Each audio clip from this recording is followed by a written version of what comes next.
Thank you, Governor, and thank you for being here today with the members of the legislature and for leading on this issue, as well as so many others. I'm pleased to join Chair Grawl from our Public Integrity and Ethics Committee, Representative Mike Beltran, and of course, Senators Bradley and Diaz, who are joining us in this fight today. You know, there are nations that spurn our freedom, yet yearn for our innovation, that seek to corrupt our institutions, exploit our openness, and steal the products of American ingenuity. Foreign adversaries use our university system. They use our local governments, research institutions, and companies to intimidate, influence, and steal their way to a strategic advantage. They set up foreign propaganda missions in the United States under the guise of benign-sounding cultural agreements and twist the utopic notion of international exchange into a weapon of coercion and bribery. Their agents work under the cloak of darkness, enact their schemes, but today we work to bring sunshine and transparency to combat those shadowy tactics. Their spies will be met with justice and their deception with accountability. That sounds like an Ian Fleming novel, but in fact, here in Florida, it is very real. China is engaged in an aggressive propaganda and espionage campaign right here in the state of Florida. You can look no further than some of our most prestigious research institutions. The University of Florida, one of almost the top 5 research institutions in the United States of America. Not long ago, 4 researchers from the UF were discovered to have undisclosed, inappropriate relationships with China and with the Chinese government. One of those researchers in biomedical devices was recently indicted by a federal grand jury who worked in biomedical sciences. There was also a professor in artificial intelligence involved in an inappropriate relationship, many of whom with monetary relationships and shadow laboratories housed in the People's Republic of China.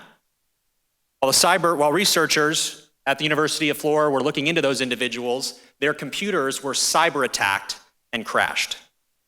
You can look at Moffitt Cancer Center, one of the premier cancer research institutions in the United States, where the CEO and the vice president of research had undisclosed relationships with China, which include Chinese bank accounts, which include an employee who was housed in China who never came to the United States and had what amounts to a fictitious HR file.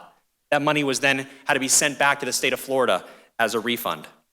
Look at the University of Central Florida, who had a researcher who was working on autonomous submarine technology. When he was confronted with his inappropriate relationship with China, he fled back to China. His research assistant was later indicted for exporting autonomous submarine parts back to China. When the Select Committee on Integrity and Research Institutions gathered about a year ago, we started peeling back this network of espionage and foreign interference in our universities and our research institutions. We found that there are no limits to the depth to which other countries, especially China, will go to steal our science and technology and use that technology to best us on the world stage. We have a duty to protect the taxpayer and safeguard, when possible, our colleges and universities, state agencies and institutions, and businesses. I think we will find that we have only just begun to scratch the surface of the depth of China's influence and gathering operations.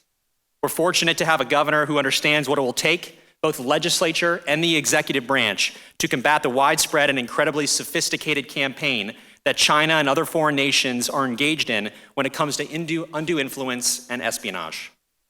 Because of the multifaceted nature of the foreign threat, we will file multiple bills this session.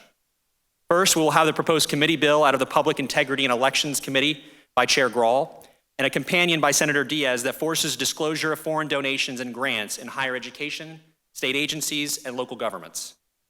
Florida is known for our sunshine and transparency. No longer will foreign interests be able to hide payments through subsidiaries and front companies. Countries, most notably China, wants to exploit the openness of our academic system and accelerate their technological advancement at the US taxpayer and Florida taxpayer expense.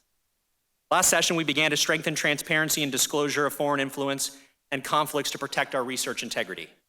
This year, we are proposing increased vetting of foreign applicants for research positions and requiring monitoring of international travel related to employment in our research institutions. We're also finding that foreign nations, particularly China, have been sophisticated about the ways in which they've engaged in agreements like sister city agreements and education programs such as Confucius Institutes as both propaganda centers and ways to get their foot in the door to improperly influence people and policies and positions of influence.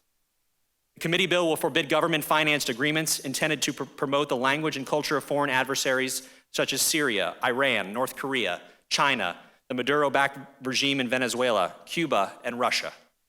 Just recently, President Biden's own pick for CIA director, William Burns, told senators at his confirmation hearing that China's aggressive and undisguised ambition and assertiveness is the single long-term geopolitical challenge to U.S. security. We agree. The House will also consider a bill by Representative Beltran and Senator Bradley that will increase the penalties for intellectual property theft that benefit a foreign nation or a foreign agent. We will not tolerate Florida corporate espionage here in the state of Florida. The threat is real, and the challenges associated with stopping it are very real. These bills will make Florida the first in the nation to roll out our own oversight and reforms that protects our taxpayer-funded institutions from foreign interference.